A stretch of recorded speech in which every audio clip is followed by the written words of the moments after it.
দেখুন 2026 সালের বিধানসভা নির্বাচনে কে কার হাত ধরবে আর কে কার পায়ে ধরে সিট চাওয়াচাই করবে তাতে ইন্ডিয়ান সেকুলার ফ্রন্ট নাই।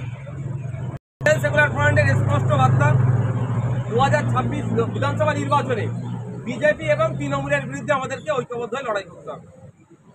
অবিজেপি অতৃণমূল যে সমস্ত শক্তিগুলো আছে অবশ্যই জাতীয় কংগ্রেস এবং লেফট ফ্রন্ট যারা আছেন সকলকে ঐক্যবদ্ধ করে বিজেপি এবং তৃণমূলের বিরুদ্ধে আমরা লড়াই করতে চাই। সেই জোটের মধ্যে কংগ্রেসকে আমরা আহ্বান জানাবো, লেফট ফ্রন্টকেও আহ্বান জানাবো, আরও যে সমস্ত রাজনৈতিক দলগুলো আছে তাদেরকেও আহ্বান জানাবো। যারা ডাকে সাড়া দিয়ে আসবে তাদেরকে নিয়ে ঐক্যবদ্ধভাবে লড়াই হবে।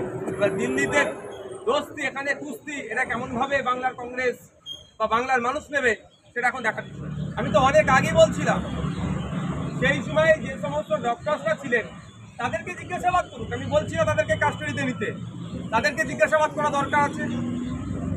ইভেন যে সিসিটিভি অপারেটর যিনি আছেন, যিনি বা যারা সিসিটিভি অপারেটর ছিলেন ওই দিনের, তাদেরকেও জিজ্ঞাসাবাদ করা দরকার যে সিসিটিভিতে কোনো রকমভাবে ছেড়ছাড় হয়েছে কি হয়নি, তাহলে অনেক কিছু হবে। কিন্তু দুর্ভাগ্যের বিষয় আমি একটা কথা বলছি, আমার মনে হয় নিটফল জিরো হবে।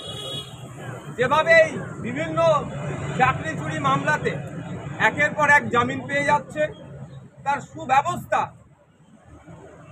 দিল্লি পরিচালিত সরকার বকলমে করে দিচ্ছে। এই আর্যিকর কাণ্ডটাকে নিয়ে আমার মনে হয় সেই সেটিংয়ের গিয়ে ওই তিলোত্তমাই ক্ষতিগ্রস্ত হলো, যারা তার পরিবার ক্ষতিগ্রস্ত হলো, তাকে তো মেরে দিল।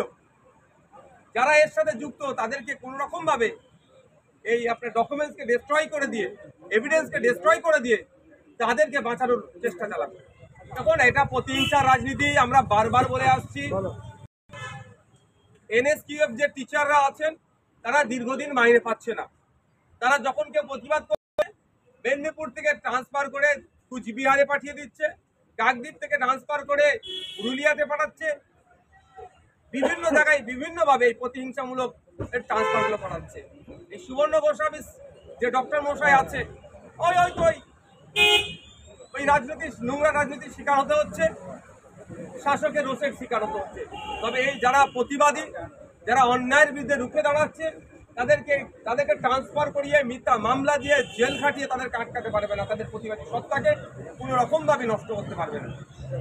বাংলা খবর, আপনার রাজনীতি, আপনার আওয়াজ।